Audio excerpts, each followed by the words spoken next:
बच्चों, welcome back to my YouTube channel educational points. तो स्वागत है आपका मेरे इस नए वीडियो में। आज हम लेके आए हैं आप लोगों के लिए क्लास 10th का, जो कि एक बहुत ही इम्पोर्टेंट चैप्टर है आपका साइंस के बायोलॉजी सब्जेक्ट से, जो कि है जैव प्रक्रम यानी कि लाइफ प्रोसेस। तो आज की इस वीडियो में हम देखने वाले हैं जैव प्रक्रम के पोषण के प्रकार के बारे में। जो टॉपिक था आपका पोषण, और फिर उसमें जो विटामिन के टॉपिक्स थे वो सारे पार्ट्स हमने वीडियो अपलोड कर दिया, आप जाके वहां पर देख सकते हैं।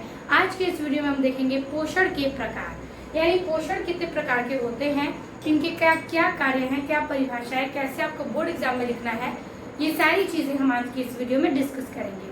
तो चलिए वीडियो में लास्ट तक बने रहिएगा और सेशन को जरूर शेयर कीजिएगा अपने दोस्तों और मित्रों के साथ। चलिए देर न करते हुए टॉपिक को स्टार्ट करते हैं। देखिए, पोषण के प्रकार में हम सबसे पहले देखेंगे पोषण क्या है। ठीक है, पोषण यानी कि पोषण में होता क्या है। तो आपको मैंने पिछले वीडियो में बताया था कि पोषण अगर हम भोजन करते हैं तो हमारे बॉडी को क्या होता है, पोषण प्रदान होता है, विटामिन मिलते हैं, फैट्स होते हैं, तो कई सारी चीजें हमारी बॉडी को पोषण की जरूरत होती है। अगर हम भोजन करते हैं तो भोजन में जो ऊर्जा होती है वो सारी चीजें हमारे बॉडी में प्रवेश करता है, जो कि पोषण का कार्य करता है। तो पोषण का अर्थ हम लिख सकते हैं क्या, भोजन में ऊर्जा। ठीक है, भोजन में ऊर्जा। ठीक, तो पोषण में हम लिखेंगे पोषण क्या है, भोजन में ऊर्जा को बनाए रखता है। अब देखिए, ऊर्जा में यानी जब भोजन में ऊर्जा प्रदान होती है उससे हमें क्या मिलता है, पोषण। और ये दो प्रकार के होते हैं।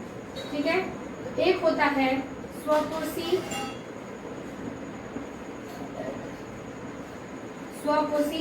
पोषण,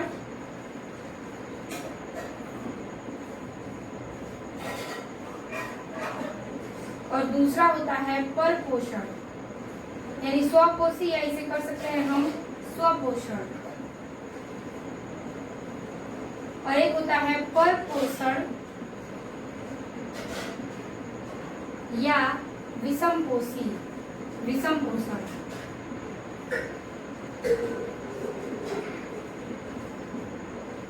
ठीक है, तो देखिए इन दोनों चीजों को पहले समझ लेते हैं कि पोषण से क्या होता है, भोजन में ऊर्जा जो बनते हैं, भोजन से जो हमें ऊर्जा मिलती है वो हमारे बॉडी में पोषण प्रदान करता है। ये दो प्रकार के होते हैं, एक होता है स्वपोषी पोषण और एक होता है क्या, आपका विषम पोषी पोषण यानी कि परपोषण। अब देखिए, स्वपोषी यानी कि स्वपोषी का अर्थ है स्वयं। ठीक है, स्व माने स्वयं। तो इसमें क्या होता है, जो स्वपोषी पोषण है उसमें वह प्रक्रिया जिसमें जीव अपना भोजन स्वयं बनाते हैं। ठीक है, वह प्रक्रिया जिसमें जीव अपना भोजन स्वयं बनाएंगे उसे हम स्वपोषी पोषण कहेंगे। तो चलिए लिख लेते हैं पहले, वह प्रक्रिया जिसमें जीव अपना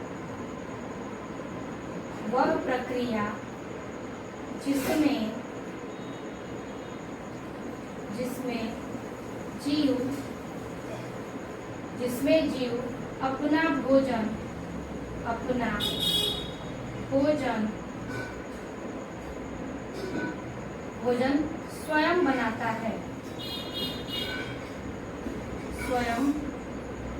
बनाता है। तो याद रखिएगा, वह प्रक्रिया जिसमें जीव अपना भोजन स्वयं बनाता है उसे हम स्वपोषी पोषण यानी कि स्वपोषण कहते हैं। फॉर एग्जाम्पल में क्या लेंगे, जैसे कि आपको पता है कि जो हमारे पेड़ पौधे होते हैं, ठीक है, पेड़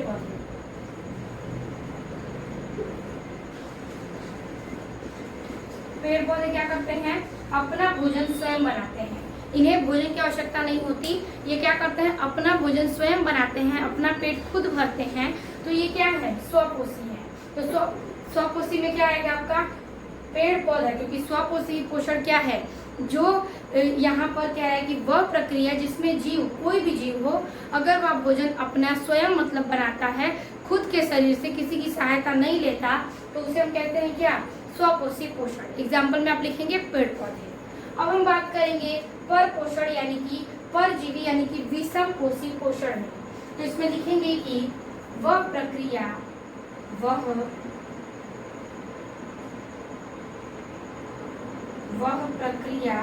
जिसमें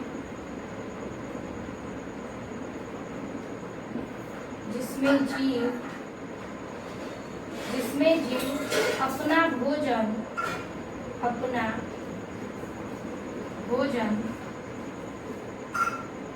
स्वयं नहीं बनाता है, स्वयं नहीं बनाता है।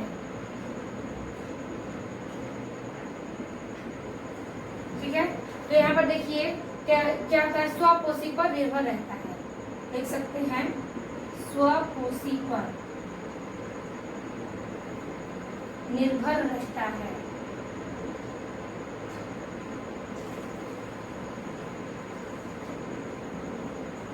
ठीक है, तो देखिए वह प्रक्रिया जिसमें जीव अपना भोजन स्वयं नहीं बनाता है, स्वपोषी पर निर्भर रहता है, उसे हम क्या कहेंगे, उसे हम कह देंगे परपोषण या विषम पोषण। अब देखिए कहने का क्या तात्पर्य है, जो स्वपोषी है वो स्वयं का भोजन स्वयं बनाता है, और जो परपोषी है वो किसी दूसरे पर क्या करता है, निर्भर रहता है। जैसे कि हम मानव हैं, ठीक है, अगर हम मानव हैं तो हमारा भोजन हम स्वयं बनाते नहीं है, पकाते हैं। जैसे कि मान लीजिए कि हमें खाना खाना है, ठीक है, तो हम मम्मी से क्या करेंगे, खाना मांगेंगे। ठीक है, यहाँ पर मान लीजिए कि हमारी मम्मी है,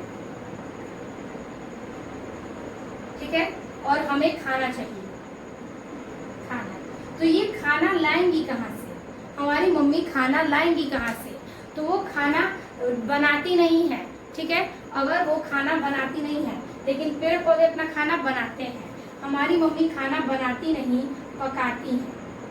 ठीक है, क्योंकि स्वयं हमारी मम्मी जो है वो खाना हमें देंगी, लेकिन वो खाना आया कहाँ से।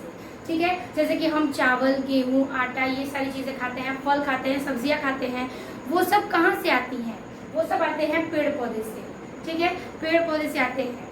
ठीक है, तो यहाँ पर जो चीजें पेड़ पौधे से आती हैं, यानी कि हम लोग किस पर आश्रित है, स्वपोषी पर, यानी पेड़ पौधे पर। तो हमें खाना क्या करते हैं, बनाते नहीं, पकाते हैं। हमारे पास जरूरत की चीजें रहेंगी तभी हम उसे बना सकते हैं। जैसे कि मान लीजिए कि हमें क्या करना है, पढ़ाना है, लेकिन हमारे पास नॉलेज रहेगा तभी तो पढ़ाएंगे, ऐसे तो पढ़ा नहीं सकते। तो वही कह रहा है कि हमारी मम्मियाँ जो हैं उन्हें सब्जियां या फल, चीजें, राशन सब मिलेगा तब वो खाना बनाएंगी। ठीक है, बनाएंगी यानी कि पकाएंगी, वह खाना स्वयं नहीं बनाती हैं बल्कि पकाती है। ठीक है, तो किसकी सहायता से, तो स्वपोषी यानी कि पेड़ पौधों की सहायता से। तो हम एग्जाम्पल में लिख सकते हैं कि हम खुद क्या हैं। अब मान लीजिए कि जो जीव जंतु होते हैं, जैसे कि हम मेंढक को ले लें, मेंढक है वो पानी में रहते हैं, तो उन्हें क्या चाहिए, खाने के लिए कीट पक्षी चाहिए होता है। ठीक है, तो कीड़े मकोड़े खाते हैं, पानी में रहने वाली चीज़ों को खाते हैं, तो कई सारी चीज़ों को मेंढक खाते हैं। तो वो भी क्या है, किसी और पर निर्भर हैं। ठीक है, स्वयं पर निर्भर नहीं है, उनका खाना कहाँ से मिलेगा। तो जो स्वयं पर निर्भर होते हैं वो स्वपोषी, जैसे कि पेड़ पौधे, लेकिन जो किसी और के थ्रू अपना खाना बनाते हैं उसे हम कहते हैं परपोषी। जैसे कि लिखेंगे मानव, मेंढक, जोक भी किसी और पर निर्भर रहता है, इत्यादि।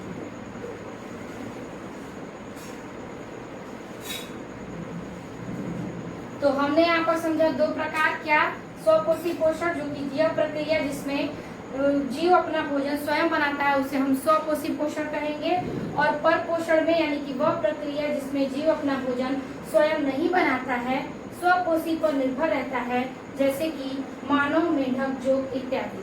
ठीक है, तो भोजन, पोषण से क्या होता है, हमें भोजन में ऊर्जा मिलती है जिससे हमारे शरीर को पोषण प्रदान होता है। बाकी आपको पता है कि हम किसी न किसी पर क्या है, निर्भर है अपने भोजन के लिए, पेड़ पौधे पर। ठीक है, और जो जीव जंतु हैं वो भी किसी न किसी पर निर्भर है, लेकिन पेड़ पौधे अपना भोजन स्वयं बनाते हैं, तो ये स्वपोषी होगा, और बाकी सब क्या होंगे, परपोषण होंगे। ठीक है, अब देखिए इस परपोषण की क्या है, 3 प्रकार है। ठीक है, परपोषण के 3 प्रकार हैं। कौन कौन से प्रकार हैं उसको देखते हैं।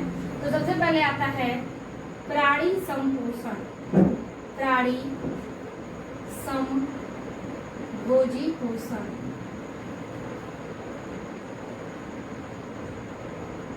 ठीक है, तो ये इसका पहला पार्ट है, यानी कि परपोषण में 3 प्रकार। पहला प्रकार है प्राणी समभोजी पोषण। इसमें कह रहा है कि प्राणी समभोजी में कि जो दूसरे पर निर्भर रहते हैं, तो जो प्राणी समभोजी पोषण है उसमें क्या आते हैं, ठोस और तरल पदार्थ, ठोस या तरल, यानी ठोस और तरल चीजों से ये अपना प्राणी समभोजी पोषण प्रदान करते हैं, यानी कि अपना भोजन बनाते हैं ठोस या तरल चीजों से। अब दूसरा प्रकार है इसका कि दूसरा प्रकार है परजीवी पोषण। परजीवी पोषण, ठीक है। तो परजीवी पोषण में क्या आएगा, तो परजीवी पोषण में ये जीवित पर आश्रित रहते हैं, जीवित जीव पर आश्रित रहते हैं। जो परजीवी पोषण है वो जीवित जीव पर आश्रित है, यानी कि जो परजीवी जो अपना भोजन बनाते हैं वो जीवों को मारकर खाते हैं, जो कि परजीवी में पाए जाते हैं। तो परजीवी पोषण यानी कि जीवित जीव पर इसलिए आश्रित रहते हैं। और तीसरा प्रकार है इसका मृतोपजीवी, मृतोपजीवी पोषण। तो मृतोपजीवी पोषण में आएगा ये मृत जीव पर आश्रित रहते हैं, मृत जीव पर आश्रित, ठीक है। जो मृत जीवी हैं मृतोपजीवी पोषण में मृत जीव पर आश्रित होते हैं, ठीक है। तो देखिए आपका जो पर पोषण है वो क्या है, किसी और पर निर्भर रहते हैं, स्वयं के भोजन स्वयं नहीं बनाते, किसी और जीव पर निर्भर होते हैं। और इसके 3 प्रकार हैं। पहला है प्राणी समभोजी पोषण, जिसमें से ये अपना भोजन ठोस या तरल पदार्थ से बनाते हैं, ठीक है। दूसरा है परजीवी पोषण, ये जीवित जीव पर आश्रित होते हैं, यानी कि जो जीवित जीव जंतु होते हैं उससे अपना ये भोजन बनाते हैं, परजीवी पोषण। फिर तीसरा है मृतोपजीवी पोषण, यानी कि ये मृत जीव पर आश्रित होते हैं, जो मरे हुए जीव जंतु होते हैं उनको ये खाते हैं। कौन, मृत परपोषी पोषण, ठीक है। तो इस प्रकार से हमने पोषण के 2 प्रकार, एक स्वपोषण पोषी पोषण और एक पर पोषण, और पर पोषण के 3 प्रकार हमने देखे। तो आपको एग्जाम में कैसे लिखना है, क्या थ्योरी होगी क्या एग्जाम्पल होगी, उसको हम देखते हैं। तो चलिए इसके आगे हम देखते हैं, तब तक से आप एग्जाम्पल के लिए इसे नोट कर सकते हैं, क्योंकि आपको ये बहुत ही अच्छे से कॉन्सेप्ट जो है क्लियर रहेगा, तो आप किसी भी चीज को अपनी भाषा में एक्सप्लेन कर सकते हैं। तो आप इसे नोट कर लीजिएगा, फिर हम देखते हैं इसकी परिभाषा आपको कैसे लिखनी है।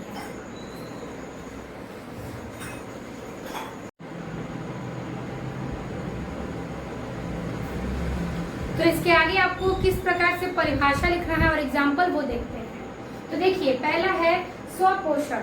स्वपोषण की परिभाषा में आप क्या लिखेंगे, तो मैंने जो आपको बताया था सिर्फ वही चीज लिखना है, लेकिन अलग तरीके से। देखिए वह जैव प्रक्रम जिसमें जीव अपने भोजन का निर्माण स्वयं करते हैं, ठीक है। वह जैव प्रक्रम जिसमें जीव अपने भोजन का निर्माण स्वयं करते हैं स्वपोषण कहलाता है। जैसे पेड़ पौधे प्रकाश संश्लेषण की प्रक्रिया द्वारा अपना भोजन बनाते हैं। जो पेड़ पौधे होते हैं वो सूर्य के प्रकाश की रोशनी से प्रकाश संश्लेषण की प्रक्रिया द्वारा अपना भोजन स्वयं बनाते हैं, जिसे हम स्वपोषी पोषण कहेंगे, ठीक है। ये किसी और पर आश्रित नहीं बल्कि स्वयं का भोजन स्वयं से बनाते हैं। अब देखिए अगला है आपका दूसरा प्रकार पर पोषण। इसमें लिखेंगे वह जैव प्रक्रम जिसमें जीव अपने भोजन का निर्माण स्वयं न करते, ठीक है।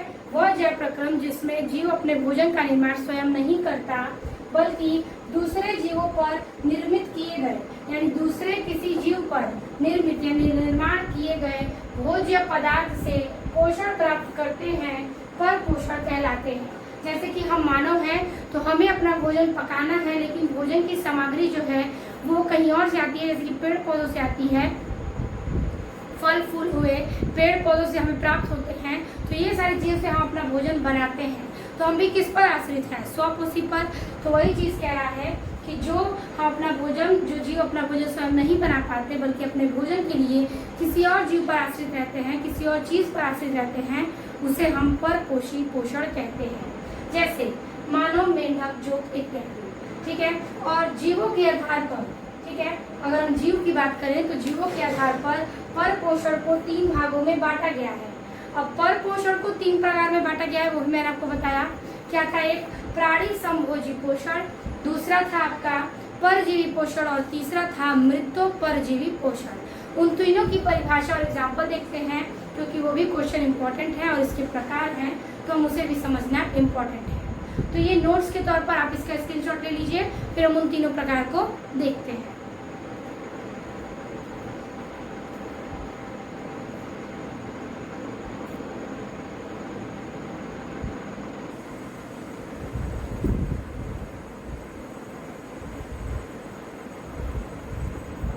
तो देखिए इसके आगे हम इसकी परिभाषा में लिखेंगे क्या।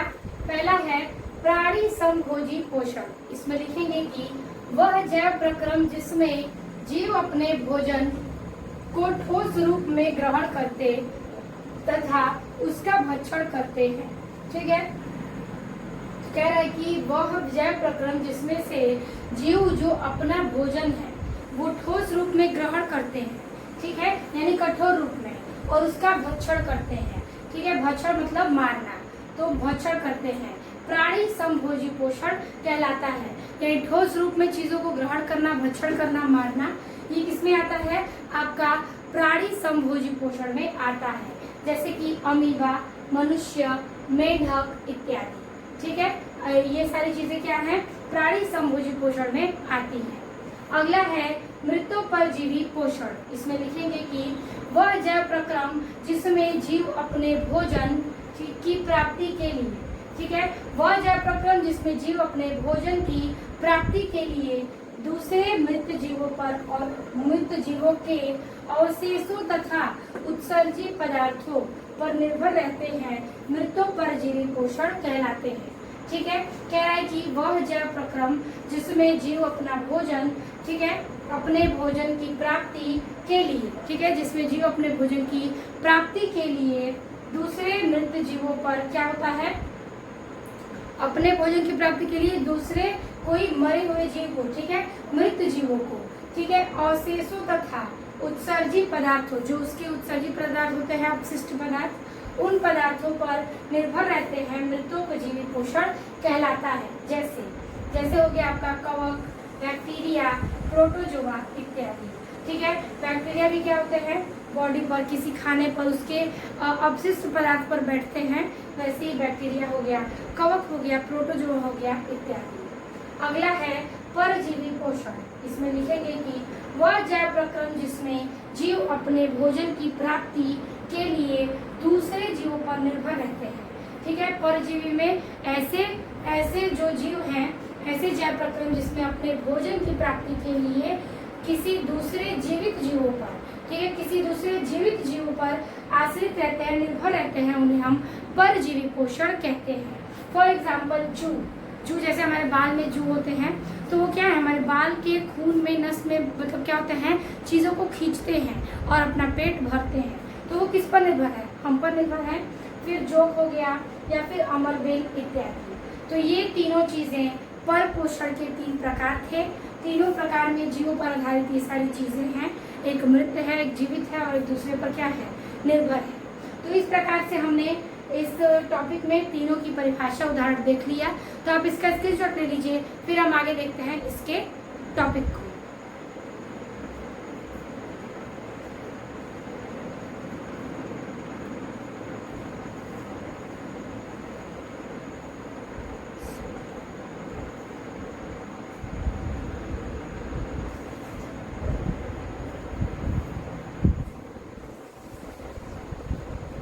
तो अगला टॉपिक है आपका प्रकाश संश्लेषण। तो प्रकाश संश्लेषण की परिभाषा पहले देखते हैं। तो देखिए, प्रकाश संश्लेषण वह प्रक्रिया है जिसमें पेड़ पौधे अपने भोजन को CO2 यानी कि कार्बन डाइऑक्साइड और H2O यानी कि जल और प्रकाश की मदद से क्लोरोफिल की उपस्थिति में तैयार करते हैं। ठीक है, तो कह रहा है प्रकाश संश्लेषण जो है एक ऐसी प्रक्रिया है जिसमें हम पेड़ पौधे को अपने भोजन के लिए जल और कार्बन डाइऑक्साइड और प्रकाश की मदद से क्लोरोफिल की उपस्थिति में, जो पत्तियों में हरित लवक यानी क्लोरोफिल पाया जाता है, तो क्लोरोफिल की उपस्थिति में तैयार करते हैं। और इस प्रक्रिया के द्वारा पेड़ पौधे को, ठीक है, इस प्रक्रिया के द्वारा पेड़ पौधे को ऊर्जा प्राप्त होती है। यानी यही प्रक्रिया ऑक्सीजन यानी कि कार्बन डाइऑक्साइड, जल और प्रकाश की मात्रा से पेड़ पौधे को क्या होता है, ऊर्जा प्राप्त होती है और वे जीवित रह सकते हैं। यानी पेड़ पौधे को ऊर्जा प्राप्त होगी और वो जीवित रह सकते हैं और इस पूरी प्रक्रिया को हम प्रकाश संश्लेषण कहते हैं। ठीक है, तो देखिए ये इसका क्या है, रिएक्शन है। लेकिन सबसे पहले कुछ चीजों को हम समझेंगे। जैसे मान लीजिए ये प्रकाश संश्लेषण है।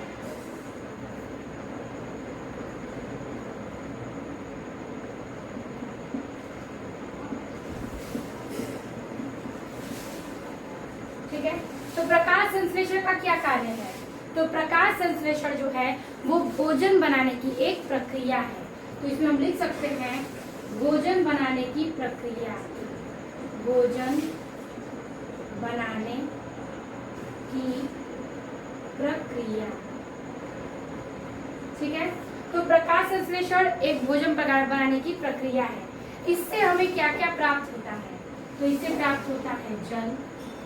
ठीक है, जल होता है। ठीक है, सूर्य का प्रकाश होता है, मतलब इस क्रिया में सूर्य का प्रकाश, जल और तीसरा है आपका CO2 यानी कि कार्बन डाइऑक्साइड और चौथा है आपका क्लोरोफिल।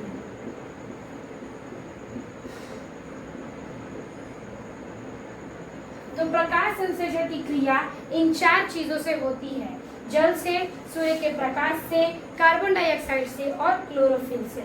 अब देखिए क्लोरोफिल कहाँ पाया जाता है?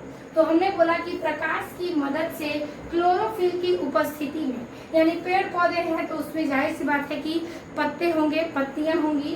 तो देखिए क्या कह रहा है इसमें, कह रहा है जैसे मान लीजिए कि ये पेड़ है। ठीक है, ये पेड़ है, यहाँ से क्या हो रहा है कि यहाँ से आ रहा है आपका सूर्य का प्रकाश। ठीक है, सूर्य का प्रकाश, प्रकाश लिख सकते हैं सूर्य का, सूर्य का प्रकाश यहाँ पर आ रहा है। अब देखिए यहाँ पर इस पेड़ में यहाँ से क्या होगा, CO2 प्रवेश करेगा यानी कार्बन डाइऑक्साइड। तो वहां से निकलेगा क्या? तो यहाँ से निकलेगा आपका ऑक्सीजन यानी कि O2। ठीक है, CO2 लेकर के जाएगा और ऑक्सीजन निकालेगा, जो हम ऑक्सीजन लेते हैं।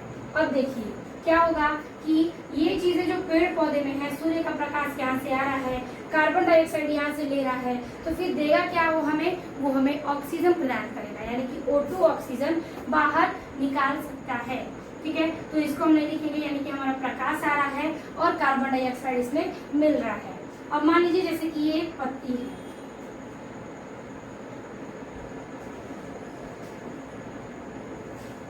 ठीक है, इस पत्ती में क्या है कि यहाँ पर जो भी है हरित लवक यानी कि क्लोरोफिल,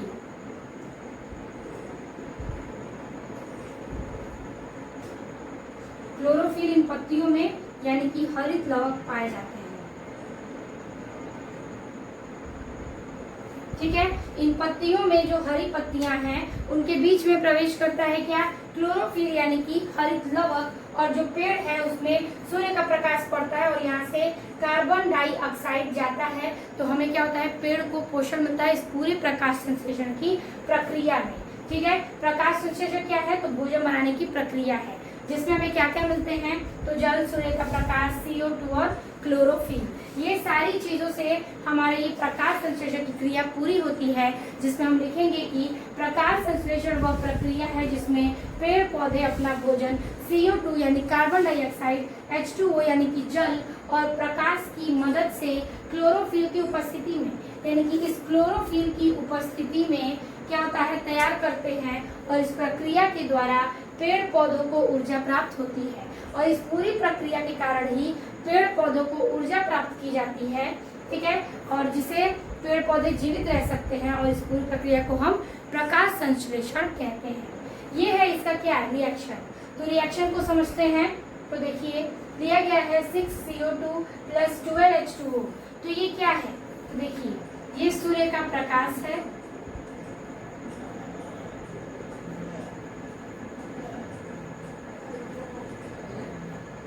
और नीचे क्या है इसका, क्लोरोफिल।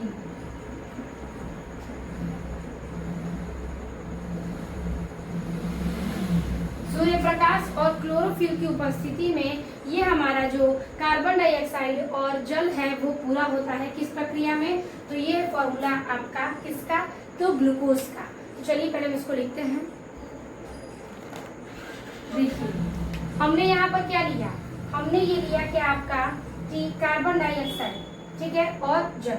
तो हमें मिलकर क्या प्राप्त हुआ, मिलकर प्राप्त हुआ हमें ग्लूकोज।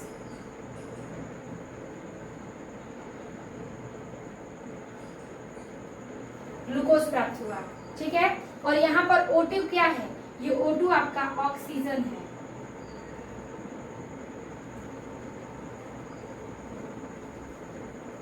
और ये H2O आपका जल है, ठीक है। तो देखिए यहाँ पर इस क्रिया में हमने सूर्य के प्रकाश और क्लोरोफिल की उपस्थिति में क्या रखा, जल और कार्बन डाइऑक्साइड। तो हमें प्राप्त होता है ग्लूकोज, ऑक्सीजन और जल, यानी कि हमें ऊर्जा की प्राप्ति होती है, पेड़ पौधों को ऊर्जा की प्राप्ति होती है इस प्रकाश संश्लेषण की पूरी प्रक्रिया के दौरान। तो ये प्रकाश संश्लेषण के आपके इम्पोर्टेंट पॉइंट्स हैं, ये रिएक्शन है जो आपको एग्जाम में लिखने हैं और ये हमने समझा दिया है, ठीक है। तो आपको ये परिभाषा लिखना है और ये इसका रिएक्शन लिखना है। तो ये प्रक्रिया थी आपकी पूरी प्रकाश संश्लेषण की। आई होप आपको ये प्रकाश संश्लेषण समझ में आ गया होगा। इसके आगे कुछ पॉइंट्स हैं इसके बारे में, उसको देखते हैं।